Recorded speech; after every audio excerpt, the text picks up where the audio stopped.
debates, no speculation, just the info you need. That's your KBLA Sports Minute. I'm Ray Richardson. This sports report was brought to you by Original Taco Pete's. Aaron at Original Taco Pete's. Come in today for our tasty seasoned black taco. We're at 3272 West Slauson, off Crenshaw, or call 323-348-4441. Hi, I'm civil rights attorney Areva Martin, host of Areva Martin in Real Time, weekdays 4 to 6 p.m. right here on KBLA Talk 1580. Be sure to tune in weekdays at 4:35 p.m. starting Tuesday, March 7th for your daily download on the federal bribery trial of LA City Council member Mark Ridley Thomas. The case is sure to have many twists and turns, and our program will be the show of record in the case of United States versus Mark Ridley Thomas. We have our own seasoned justice correspondent who will be checking in with us to keep you up to speed on the daily details of this high-profile legal case. Be sure to tune into Areva Martin in Real Time, weekdays at 4:35 p.m. starting Tuesday, March 7th for United States versus Mark Ridley Thomas, only on KBLA Talk 1580.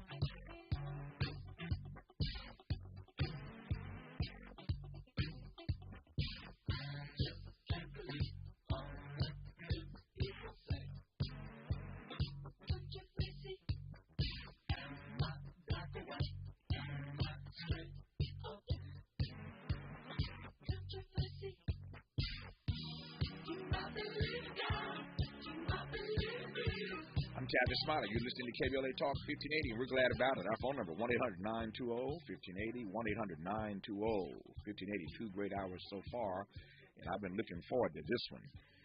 In this hour, are our courts, and the Supreme Court in particular, merely politically partisan, or are they now wholly illegitimate? It's a question worth wrestling with, and we're going to interrogate it for the hour now that Mark Tushnet, Harvard Law Professor Emeritus, joins us for a conversation about the legitimacy of our courts. Professor Tushnet, good to have you on, sir. How are you? Okay, thanks for having me on. I look forward to the discussion. I look forward to it as well, sir. Good to have you. Thank you for the time, and glad we got an hour to unpack and a lot to get to here. Let me start broad, and we can narrow our way as we move through the hour. Give me some sense of what has had you wrestling with this question about the legitimacy of our court system. The main thing is that historically there's always been some degree of correspondence between where the court is on constitutional issues and where the people of the country are. Typically, they're pretty much in close alignment with some gaps. What's most dramatic these days is that there's a large gap between where the court is and where the people are. Mm-hmm. There's a recent study rattling around that shows that the court is much more conservative today than the people of the United States are, and that gap has grown in recent years. Mm. I'm playing devil's advocate here. You'll take my point, Professor Tushnet. But if right is right, and I understand that that's debatable these days, but what right is. But if right is right and wrong is wrong, why does the court have to be in alignment with the people necessarily? The basic reason, I think, is that the sort of fundamental stability of the constitutional system on the whole requires, because we're a democratic constitutional system, mm-hmm. that overall the people in the long run get to decide how to govern ourselves. Mm-hmm. And in the end, we can't say permanently that we're bound by decisions made 100, 200 years ago. We do have to be able to govern ourselves today. Now, we have to take into account things like the rights that were stated earlier and so on. but those rights are subject to interpretation, and if the court starts interpreting them in a way that that impedes our ability to govern ourselves too severely, the democratic system, will become unstable. Yeah. I'm only pushing you here because I love playing devil's advocate on certain questions. Although you and I are fundamentally in agreement, I'm sure almost everything you're going to say in this hour. But I'm still struck by this point that that you've laid out, which is true, that there's a large gap between where the courts are these days and where the people are. That was not the case. I happen to be, as you well know, an African American, and where my people are concerned, that was not the case many decades ago. The American people were, in fact, on the same page as their court system, and both the people and the courts were wrong, were they not? Yes, that's clearly right. So for me, the question is, how did that situation get partially rectified, I guess is the way to put it. And the answer is that there were changes in the political system, including the migration of African Americans to the north, expansion of African American voting power, the civil rights movement, all of which pushed the people of the country in the direction of more racial justice. And once the people were pushed in that direction, the political system followed. And then when that happened, justices were appointed to the court who were more sympathetic to the claims of African Americans, and the gap, although it didn't disappear, rather the inequity, although it didn't disappear, was reduced. Yeah. Let me ask another big and broad question. As I said, we'll get more specific as we move through this hour. The courts, in the minds of many, have always been bad. They've always been bad. I mean, they've done the right thing here and there. As my big mama I like to say, a broken clock is right twice a day. So the courts have always been bad, even though at times they've gotten things right. But now your argument is that they're fundamentally illegitimate. You are moving beyond just this notion that they're merely politically partisan. Your point is that they're now fundamentally illegitimate. Let me ask this question. What's your greatest fear about a democracy like this? And I say all the time, the audience knows that I don't think as yet America is a democracy. At best, my view is that we are an experiment in democracy.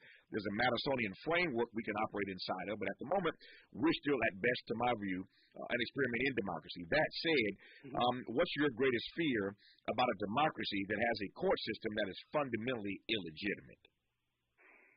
Well, I suppose to adopt your terms, the fear is that the experiment will end.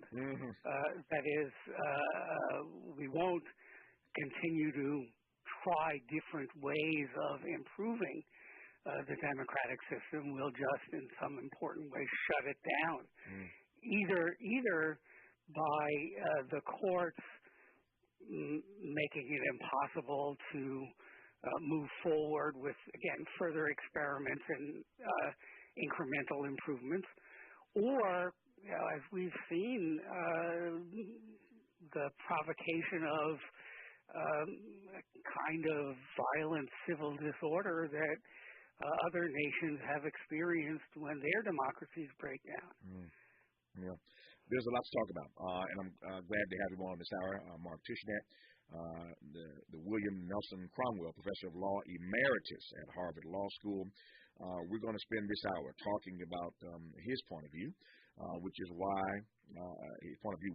that our courts are not just partisan, but they are now illegitimate. That's a strong indictment, no less an indictment coming from a Harvard law professor, that our court system is now, in many ways, completely and totally illegitimate. I'm going to allow him, the brilliant professor that he has been for years at Harvard, to make the case, to walk through point by point his argument for why he sees our court system these days as illegitimate. Again, just getting started, but I'm excited about this hour. Hope you are as well. With Mark Tushnet, you're listening to KBLA Talk 1580. We've got a lot to talk about. Good thing we've got 3 hours. More of Tavis Smiley when we come forward. Let's get back to business, Los Angeles County. The Economic Opportunity Grant Program is now open. This program is designed to provide financial support to qualified small businesses, micro-entrepreneurs, food industry businesses such as restaurants, and nonprofits in Los Angeles County. Approximately 4,600 grants of up to $2,500 each will be administered to qualified micro businesses that face barriers to accessing capital resources. To learn more about the Economic Opportunity Grant Program, visit www.grants.lacounty.gov. The application process is fast and easy. Don't miss the opportunity to get back to business. This program is administered by the County of Los Angeles through its Department of Economic Opportunity and funded in part through a grant from the California Office of the Small Business Advocate. The application portal is powered by Lindustry. Visit www.grants.lacounty.gov and get back to business. The U.S. premiere of the official Bob Marley One Love Experience has arrived in Los Angeles. Open now through April 23rd at Ovation Hollywood on the corner of Hollywood and Highland. Tickets start at $20 plus fees and are available at BobMarleyEXP.com. That's BobMarleyEXP.com. Get your tickets today. Meet Joe A, Hi. Joe B, Hello. and Joe C. What's up? 3 everyday Joes perfecting their banking with Chase. Joe A is locking his lost debit card with the Chase mobile app. Joe B is cruising toward his new ride with AutoSave. And Joe C's Chase banker is helping him budget to go back to school. Tools that help protect, support for what's next. One bank that puts you in control. Visit chase.com/checking. Chase, make more of what's yours. Chase mobile app is available for select mobile devices. Messaging and data rates may apply. JP Morgan Chase Bank, N.A. member FDIC. I don't know about you, but freshening up my house, glad I made a stop at Kohl's, where I was able to save 25% off must-haves from Sonoma Goods for Life, like new decor for my living room and the softest sheets for my bedroom. Plus, I earn Kohl's cash. So if you want to spend less on your spring home refresh, you know where to go. Select styles. Offer ends March 12th. See store or Kohl's.com for details. This is KBLA Talk 1580, where everybody is somebody and nobody is a stranger. You belong here. I'm Tavis Smiley. He is Mark Tushnet, Professor Emeritus at the Harvard Law School, talking in this hour about our court system. Everybody knows, I keep saying this, everybody knows that the court system, certainly the Supreme Court these days, is overly, and I might add even overtly, both of those, overly and overtly partisan in its decision-making. I don't think there's much debate about that. The question is whether or not they're not just partisan, but whether or not they're illegitimate. That raises a whole nother conversation, a whole nother set of issues that have to be wrestled with, it seems to me, regarding the future, the fragility of this democracy, if that's where we're headed. And so why not bring in an expert like Mark Tushnet to sort of wrestle with some of these questions in real time. Professor Tushnet, let me start with this. Are there examples that you can point to that have raised your ire about the legitimacy of our court system? If so, can you spend some time and unpack 2 or 3 of those for me? Yeah, sure. Most of them are obvious.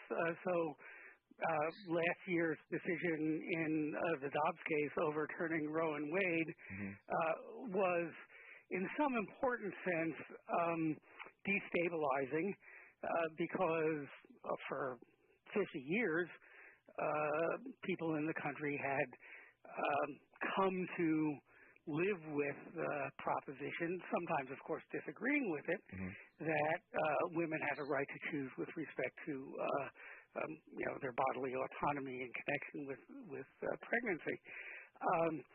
And not can argue about whether the decision was in some sense correct in terms of constitution making or constitutional interpretation. I happen to think it was more correct than other people do, but it certainly was out of line with where the people of the country are, as was demonstrated in the elections last year. So that's a certain kind of undermining of the court's, what scholars call sociological legitimacy, the belief among the people that what the court's doing is correct. Then there are a whole slew of decisions interfering with legislative efforts to improve improve democracy through most notably the Voting Rights Act of 1965, which the Supreme Court has effectively gutted in one of its most important provisions and is on the way to gutting the only remaining provision that has any effect at all. And again, you refer to an experiment in democracy. Well, the Voting Rights Act was an experiment aimed at improving democratic decision-making, and by all accounts it did. And yet the court says, no, you have to go back to the way things were before. There are others. So a sort of striking example is the Dobbs case was decided on one day, the day before, and it said, well, look, this is the kind of decision that should be left to the democratic choice of the people of the state. And that, I'm sort of sympathetic to that position.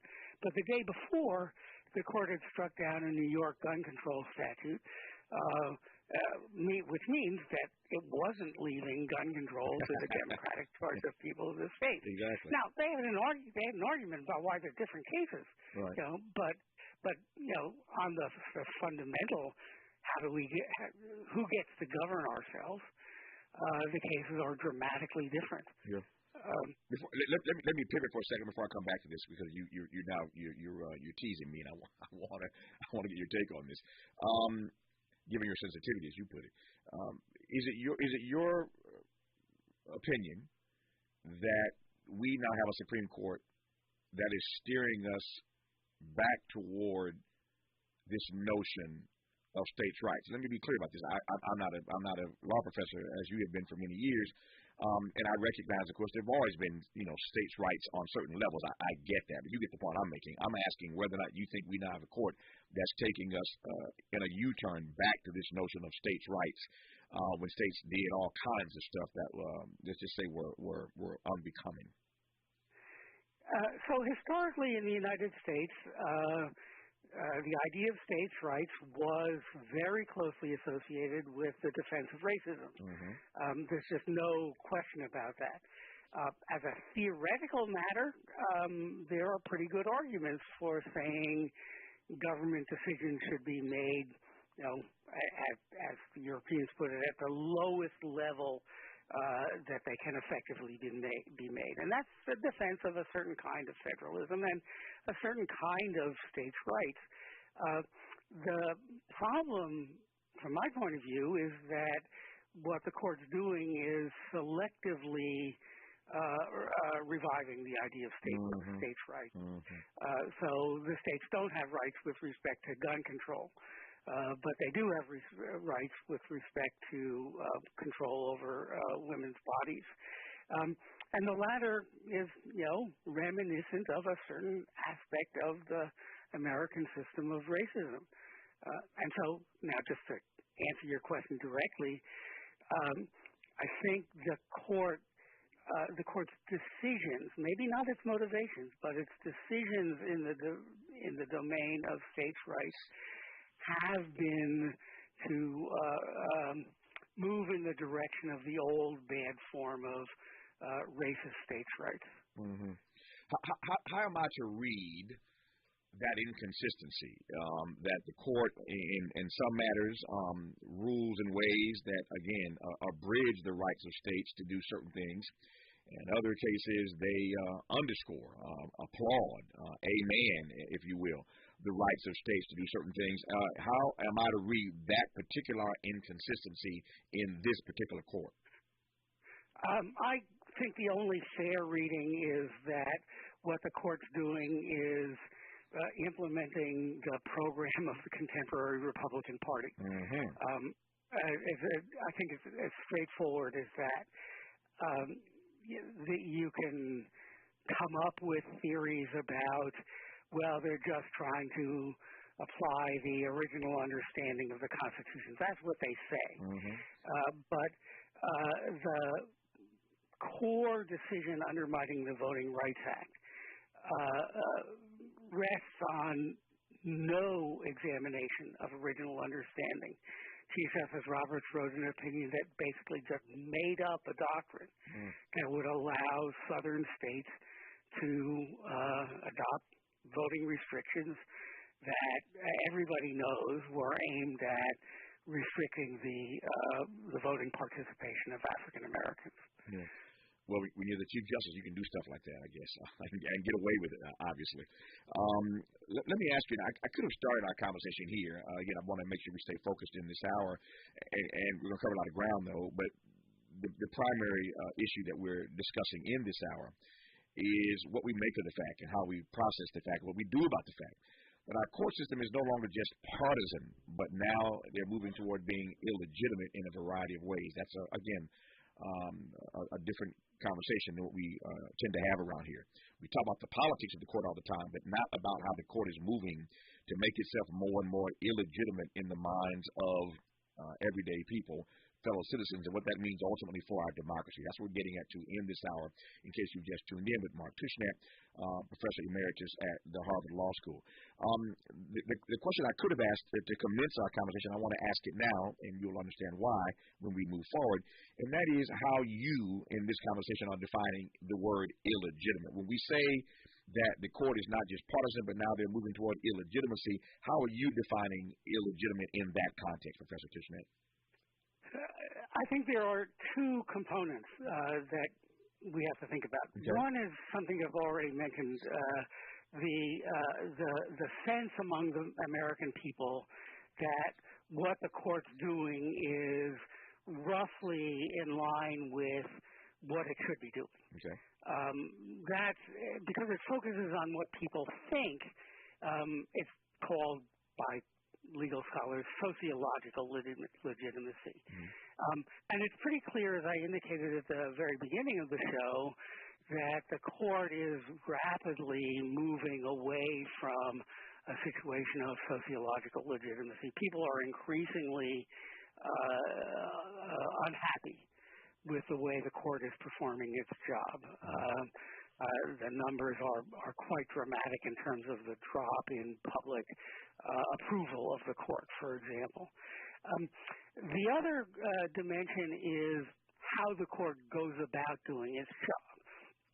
Are they thinking about the Constitution in the right kind of way? And although here the argument is more complicated, I think there's a good case to be made that the rise of this focus exclusively on history and original understanding isn't the right way to do things. It's not the way that things were done for most of our history.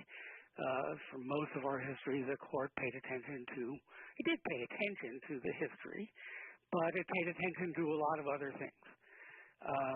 And so when the court today says, well, look, we're interfering with democracy, but that's because the Constitution, properly interpreted in this historical way, requires us, that's just wrong. There's another way to think about the Constitution, which most good judges in the past used, and the court's illegitimate in abandoning that more sensible way of thinking about the Constitution. I want to come back quickly to this notion of sociological legitimacy that you've raised a few times now. I'm fascinated by that phrase, that term, and by the notion itself, sociological legitimacy. Are there examples that you have looked at around the globe historically, countries I'm now talking about specifically, where the court got so far away from sociological legitimacy that it caused irreparable damage? And I'm using that phrase broadly because I want to give you some room to sort of paint and illustrate for us. But is there some example or examples that you're looking at again where a particular nation had a court system that moved so far away from being sociologically legitimate in the minds of everyday voters, everyday people, in our case, in the minds of the people who make up the demos, that you can pretty much predict where things are headed? Does that make sense? It does. There aren't very many examples, but that's because the U.S. is has historically had a Supreme Court a constitutional court that's been much more powerful than courts in other nations. Mm-hmm. So if the U.S. Supreme Court goes wrong, just to put it in simple terms, right, it's going to have a big effect on the political system. If the Supreme Court in Germany goes wrong, it's not going to have such a big effect. Or in Italy, it's not going to have such a big effect because the court there, they're not trivial, but they don't play the same role in politics that our court does. Yeah. There is one pretty good historical example of a court undermining democracy in Germany in the 1920s. The courts were unsympathetic to the then governing coalition. There was an enormous inflation problem, and the courts made it worse in the way they interpreted various provisions. And by making it worse, they contributed to the rise of both communist and the Nazi parties and street disorder, and ultimately, the Nazi takeover in 1934. So that's probably the best example of courts making things really, really bad. And that's why I asked that question. These conversations are not just oblique. When you ask a question like the one I just posed, and the answer ultimately forthcoming from Mark Tushnet, professor emeritus at Harvard, lands you in Germany and with Hitler, you take the point. It's the same way I feel about, as I've said many times, about Ron DeSantis. You look at the fear that teachers and administrators have in that state right now, that they could be jailed for teaching from certain texts. They could be imprisoned for delivering certain lectures. That's where this nonsense begins. But historically, we see where it ends, and that's why I asked the question about whether or not there was a comparative example where a court system lost all its sociological legitimacy, and if so, what happened? You heard the answer. I digress. I will leave it there. When we come forward after news, traffic, and sports, I do want to come back to this notion of power and the outsized amount of power that our court does have, and how you balance or what happens again long term when a court that has that much power loses that much legitimacy in the demos. It's something I want to wrestle with, and three other things I want to get to in this hour as we continue our conversation about our court system, not just being partisan, but whether or not they've just become illegitimate these days. Our guest is Harvard Law Professor Emeritus Mark Tushnet, and you're listening to him right now on KBLA Talk 1580. A safe place to go loud. A great place for progressive politics. KBLA Talk 1580.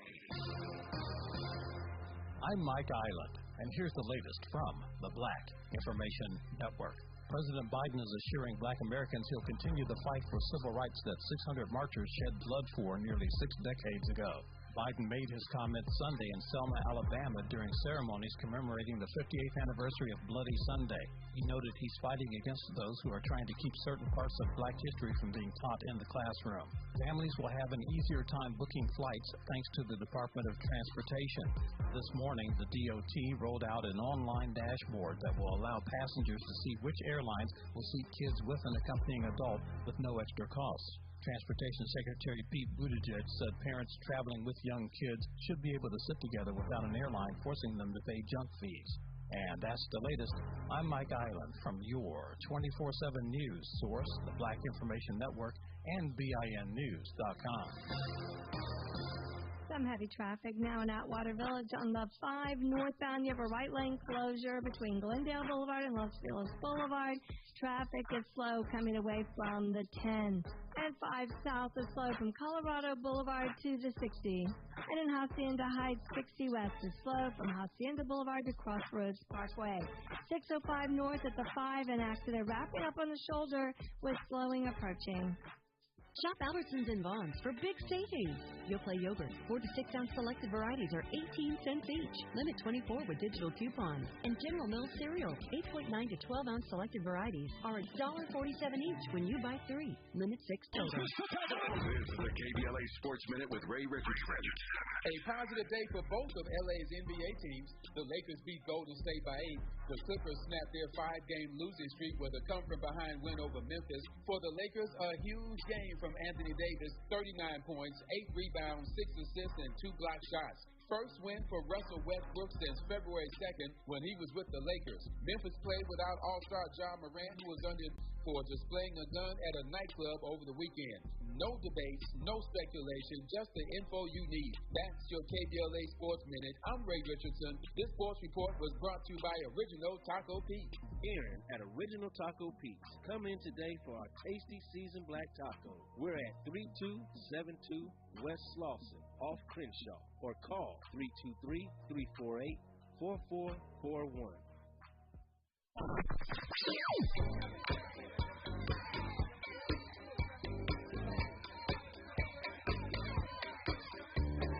This is KBLA Talk 1580. Talk radio. That's music to your ears. We're unapologetically progressive. KBLA Talk 1580. KBLA Talk 1580. We've got a lot to talk about. Hi, Maisha Cairo here, KBLA, live at Chase Bank on Crenshaw and Vernon for the In This Together tour with female business owners, a day of empowerment, community panels, and best of all, tips on building business from marketing to capital. Today, I was able to speak with Ola Wadivia, VP of Women on the Move. Hi, Ola. Tell me a bit about this initiative by JP Morgan Chase, founded in 2013. Women on the Move is a center of excellence at JP Morgan Chase and our global DEI organization where we really focus on diversity, equity, and inclusion. What's really awesome about Chase's approach is that all of our centers of excellence, and there are 7 of them, focus on different demographic groups, is that we're really focusing on what's happening internally in the firm and also what's happening out in community. So really, Women on the Move is really focused on thinking about how do we help advance women professionally and personally. I love it. So tell me about this beautifully updated banking branch here on Crenshaw. That was really important. A part of our racial equity commitment was to build in place for Chase. So being able to revamp this beautiful space, to be able to welcome community members. You know, today anyone, nonprofit, organization, school can actually do events in our community center that we're sitting in here for free. Yes, people come inside, like grab a coffee, use the Wi-Fi. It's free. Yes, Maisha Cairo in the community for KBLA with JP Morgan Chase. California is a great place to live and work, but those aren't easy things to do for students also going to college. That's why the state created the Californians for All College Corps, a way for students to build skills and help others while earning up to $10,000 for school. Commit to serve your community and we'll help you pay for college. Spots will fill up fast, so learn more and apply today at www.cacollegecorps.com. That's www.cacollegecorps.com. California is a great place to live and work, but those aren't easy things to do for students also going to college. That's why the state created the Californians for All College Corps, a way for students to build skills and help others while earning up to $10,000 for school. Commit to serve your community and we'll help you pay for college. Spots will fill up fast, so learn more and apply today at www.cacollegecorps.com. That's www.cacollegecorps.com. Broadcasting live from York Park, USA. Welcome back to your home for unapologetically progressive radio. KBLA Talk 1580. Continuing our conversation now with Harvard Law Professor Emeritus Mark Tushnet, in case you just tuned in, talking in this hour about our court system, the Supreme Court and beyond, frankly, and whether or not our court system has moved from just being politically partisan, which we all well know, into the realm of illegitimacy and what that means for our democracy in the months and years to come. I'm delighted to have Professor Tushnet on with us today on KBLA Talk 1580. Before news, traffic, and sports, Professor Tischner, you raised this notion of power, and I want to come back to this because our Supreme Court does, in fact, have the kind of power that courts in other nation states don't necessarily possess. It's a powerful Supreme Court system that we have, a powerful court system writ large. But the Supreme Court, of course, at the apex of that. I wonder how concerned we ought to be and what you make of the fact that you have now these two things competing against each other, it seems to me. The power of the court on the one hand and the court losing sociological legitimacy on the other hand. Is there something there that you can unpack for me?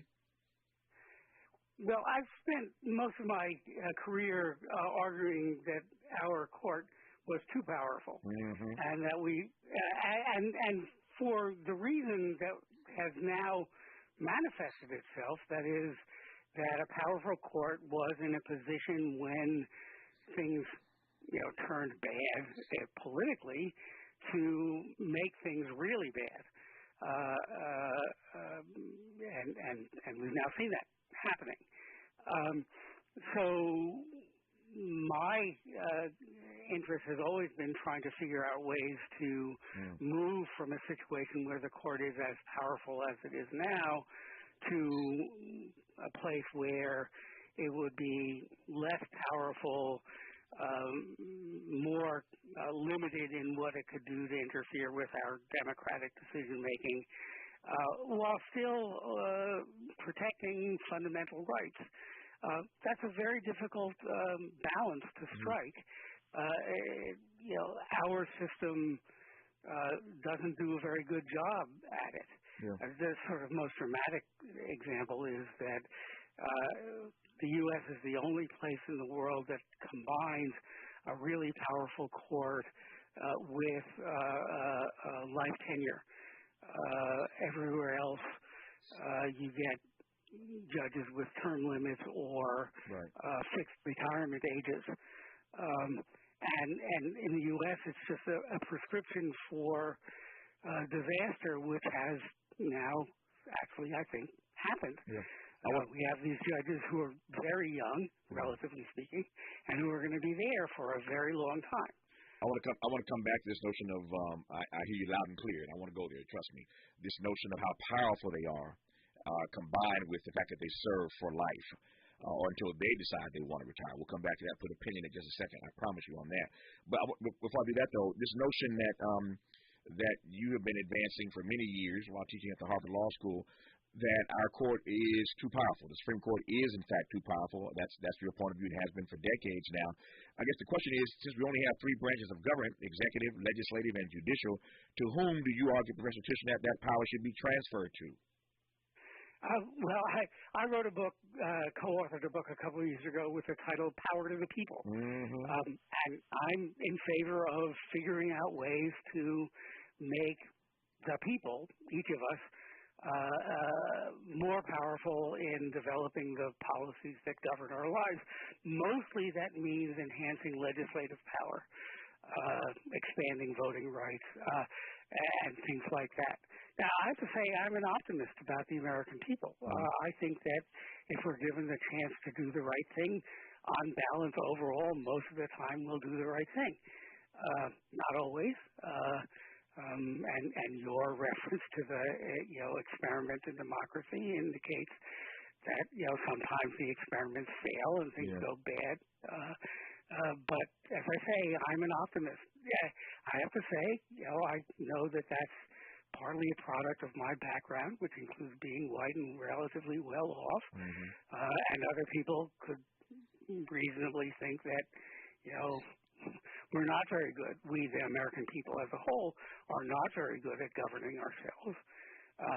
But I have to say, I don't see any other decent option. I take your point. Let me say this though.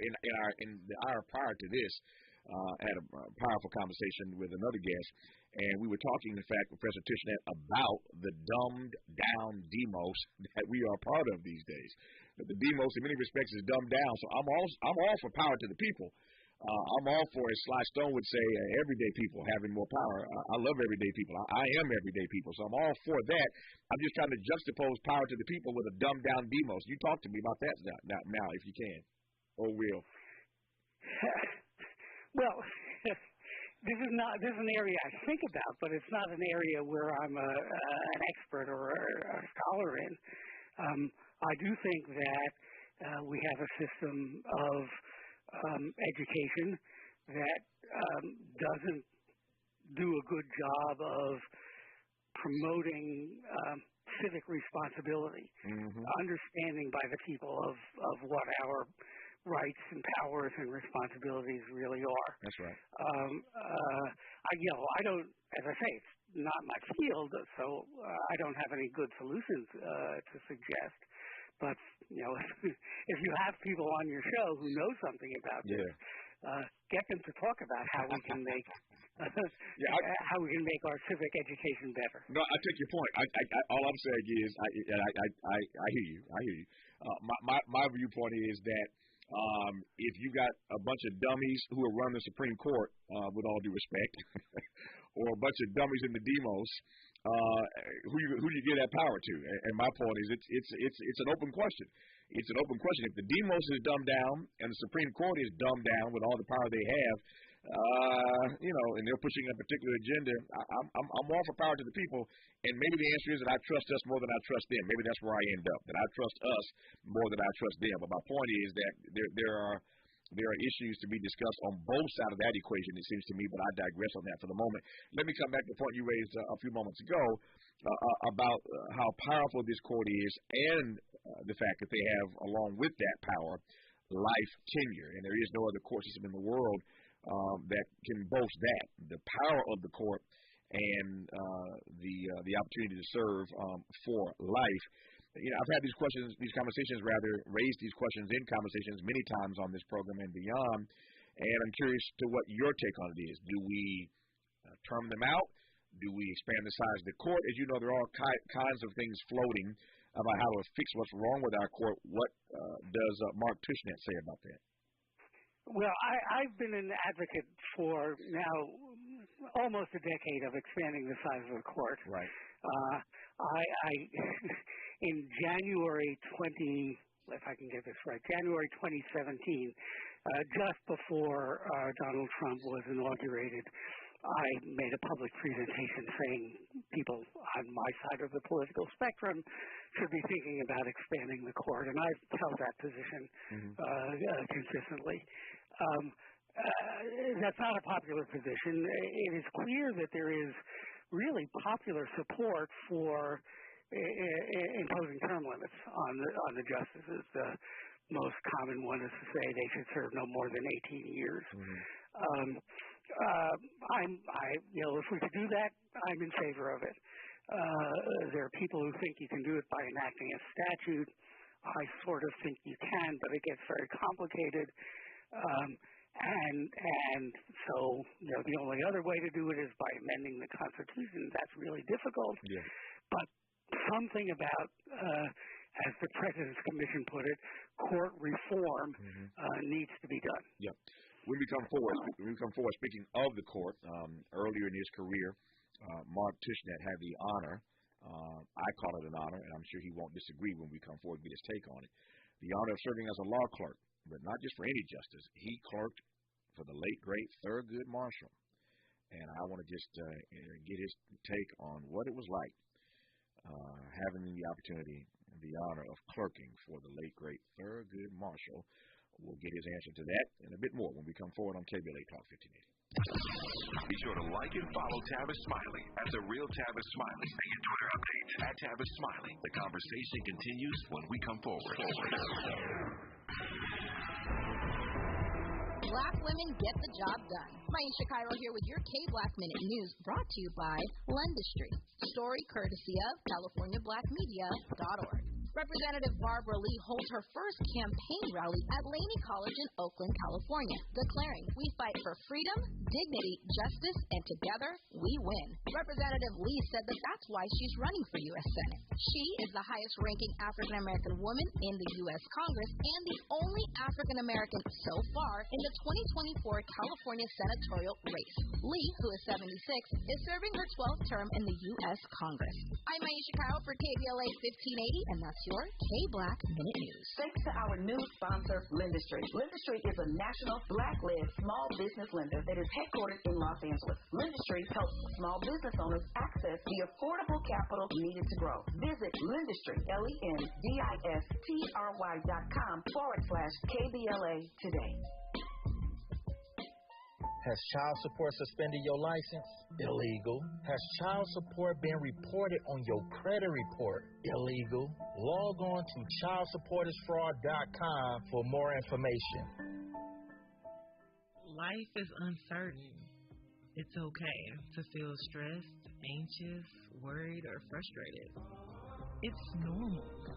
With CalHope's free and secure mental health resources, it's easy to get the help you and your loved ones need when you need it the most. Call our warm line at 833-317-4673 or live chat at calhope.org today. KBLA Talk 1580 celebrates Women's History Month, sponsored by Walmart. As we celebrate Women's History Month this month, KBLA Talk 1580 would like to spotlight women leaders in our community who are creating positive change. If you or someone you know is making a difference in your community, please nominate them with a 50-word or less post on why you feel they should be included in the KBLA Women's Series, sponsored by Walmart. These women leaders will be featured on KBLA, interviewed on KBLA, and participate in a panel discussion hosted by Reva Martin in real time. Visit the KBLA app or log on to KBLA1580.com to nominate a woman in your community that is creating positive change. This has been a KBLA Talk 1580 community call to action. Conversations that matter. You're listening to Tavis Smiley on KBLA Talk 1580. Always fascinated by persons who've had the opportunity to clerk for certain justices in this country, and none greater than Thurgood Marshall in my mind. So, Mark Tishner, take me back a few years.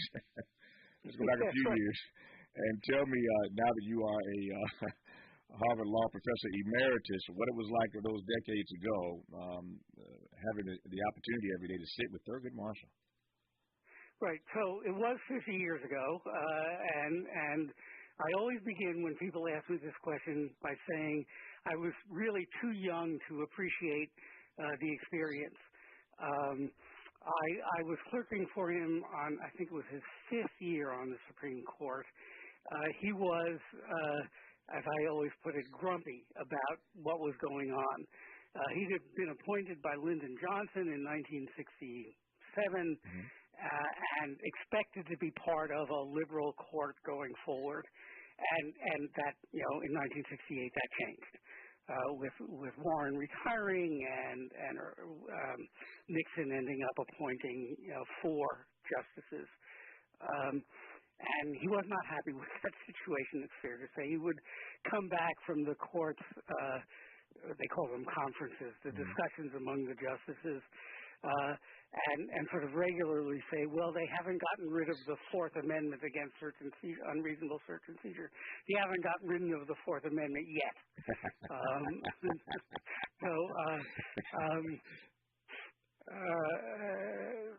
He would, every day in the afternoon, he would come into the office with a law clerk's hat. He had this really big overstuffed chair. He'd plump himself down in it and start telling stories. Now, he was a great storyteller, but I foolishly didn't pay much attention to the stories. In subsequent years, I wrote, I think, 3 books about him, and I interviewed a lot of people, and I did pick up many of the stories that he told. And I'm sure he told them while I was in the office as well, but I didn't remember them directly. But these were stories about what it was like to be, as he would have put it, a Negro in the as he was growing up. He was born in 1908, so and he grew up in Maryland, which he regarded not unreasonably as a highly segregated state at the time. So he had these stories about not being able to use a restroom in the downtown stores and rushing home and not always successfully getting home in time. I think the most memorable story for me, I mean, there are tremendous stories, stories, but the most memorable story is a story about a time in 1945 when he barely escaped being lynched. He was defending some ex-GIs there'd been a race riot, mostly by whites against African Americans in Tennessee, but a bunch of African Americans were charged with murder, and he was defending them. And he couldn't sleep in the town where the trial was, so every night he had to drive back to, I think it was Nashville, maybe Memphis. And one night there was a lynch mob, basically, that followed him in the car. And I don't want to go into all the details, but he had a great story about how he got away and how he avoided being arrested for drunk driving. And the thing about the story is it sort of sounds, you're talking to a Supreme Court justice. How could he really actually have been lynched? Turns out that the day after the event, he wrote a letter describing what had happened, and his story was completely accurate. He had barely escaped being lynched. And I have to say, his story was very good humored.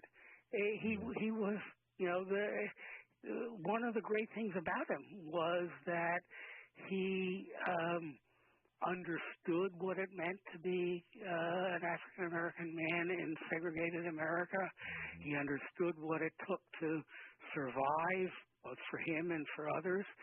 And he maintained a certain degree of hopefulness about how things would turn out.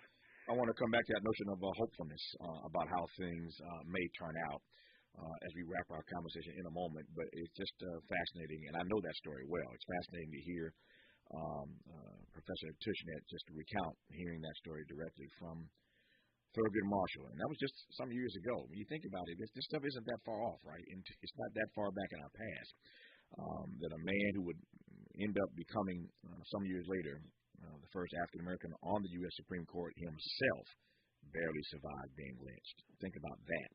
You're listening to KBLA Talk 1580. The station you turn to when you've had it up to gear with cultural incompetence. KBLA Talk 1580. Mom's early Alzheimer's diagnosis was hard to take. And when I left the oven on, we decided together that it was time to see a doctor and make a plan. Early detection gave us more time to seek out information and support as a family. If you or your family are noticing changes, it could be Alzheimer's. Talk about seeing a doctor together. For more information, visit alz.org/time-to-talk. A message from the Alzheimer's Association and the Ad Council. KBLA Talk 1580. We've got a lot to talk about. KBLA Talk 1580 joins you in standing for education as a right, not a privilege. Charles R. Drew University of Medicine and Science is a private, non-profit, community-founded, student-centered university committed to cultivating diverse health profession leaders who are dedicated to social justice and health equity for underserved populations. CDU does this through outstanding education, clinical service, and community engagement. Recently, Charles Drew University made history by opening only the 5th medical school at an historically black university. Congratulations, South LA. Congratulations to the dean of the medical school, Dr. Deborah Prothos-Stitt. CDU is now training doctors and providing $90 million in annual economic benefit to Watts and surrounding neighborhoods. To apply for medical school, get more information, or sign your child up for the Junior Doctors Saturday School program, visit cdrewu.edu. That's cdrewu.edu.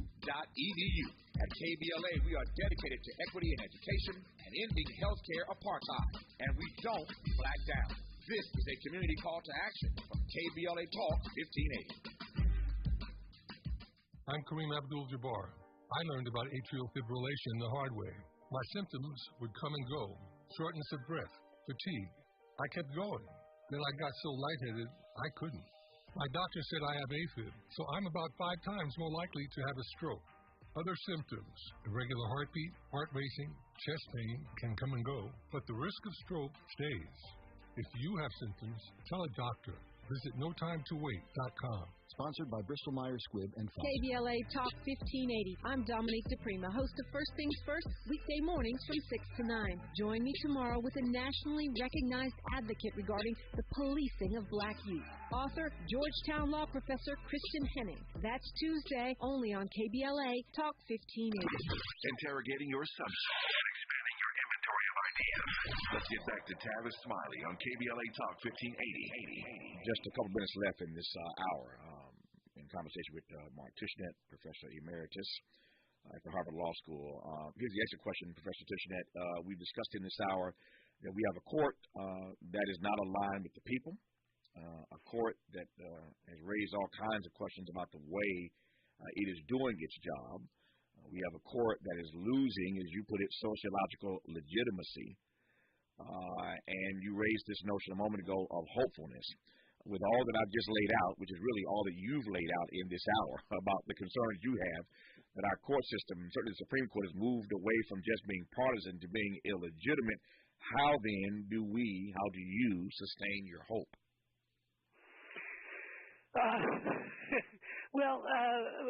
By, I think, sort of going out and about and seeing how ordinary people living their lives in an ordinary kind of way actually, behave decently to one another.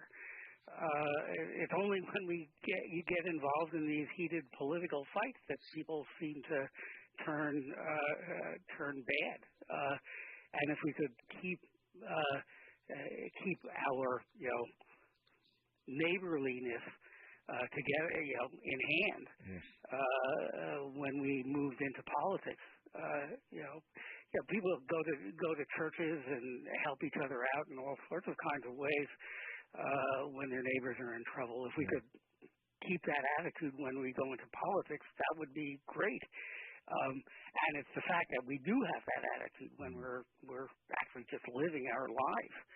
We're basically decent to one another. That's most hopeful. So Mark Tushnet is a professor emeritus now at Harvard Law School. I've immensely enjoyed this conversation. Professor Tushnet, thanks for your time and your insights, sir. All the best to you. Thanks for having me. My great honor to have you on. Before I say goodbye and reload to do this again tomorrow morning, 9 a.m. Pacific time, 2 things. Don't forget tomorrow, the trial of Mark Ridley Thomas commences in a downtown courtroom. And every day, starting tomorrow at 4:35, exclusively on this station, only on this station, can you hear every day a daily download of what happened today in the Mark Ridley Thomas case on Areva Martin in real time with Areva Martin and our new justice correspondent, attorney Dion Raymond. So every day at 4:35, starting tomorrow when that case begins, tune into KBLA for your daily download on the case of Mark Ridley Thomas. Finally, don't forget on all of our socials on YouTube and beyond, the return. We just posted some video. If you heard the play on radio last Tuesday, now you can actually go online and see some behind-the-scenes footage of that conversation as it took place live on the air. Now, time for the KBLA Midday Money Chain. Up next, the Millionaires Roundtable with Lynn Richardson, followed by Ahead of the Crypto Curve with Naja Roberts. Old money, new money, don't matter. Either way, we got you covered here on KBLA. Until tomorrow morning, thanks for tuning in. And as always, keep the faith.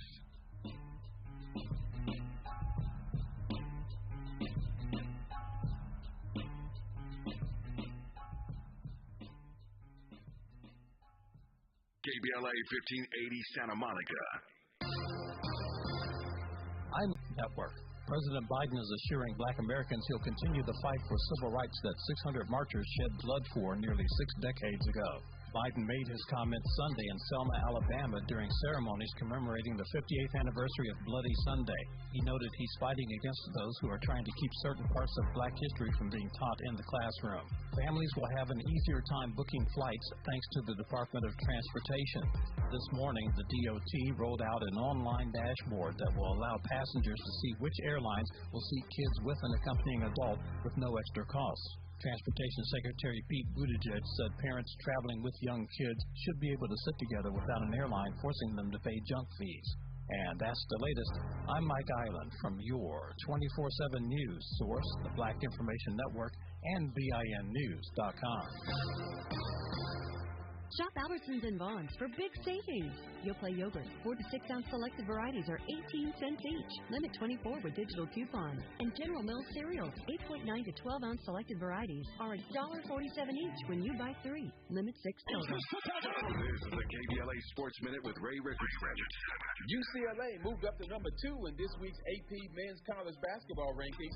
It's the first time the Bruins have been ranked number 2 in the country in the regular season since February 26, 2007. The Bruins, riding a 10-game winning streak, are 27-4 overall, 18-2 in the Pac-12 Conference. Houston is number 1.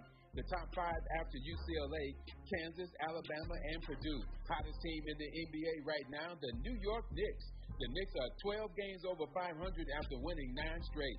No debates, no speculation, just the info you need. That's your KBLA Sports Minute. I'm Ray Richardson. This sports report was brought to you by Original Taco Pete. Aaron at Original Taco Pete's. Come in today for our tasty seasoned black taco. We're at 3272 West Slauson, off Crenshaw, or call 323-348-4441.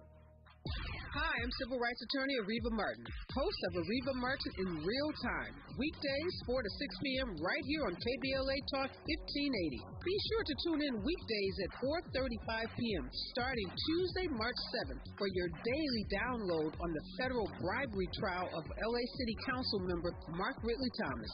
The case is sure to have many twists and turns, and our program will be the show of record in the case of United States versus Mark Ridley Thomas.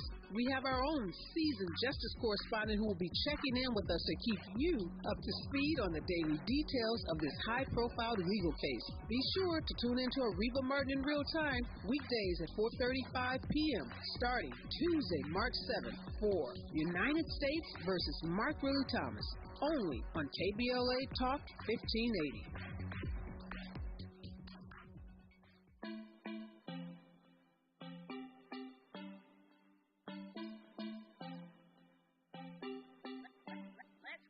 Welcome forward now. You're listening to the Millionaires Roundtable. I am your host, Lynn Richardson, here on KBLA Talk 1580, and we are creating millionaires, one family at a time, one day at a time, $1 at a time, and one dime at a time, and that means you.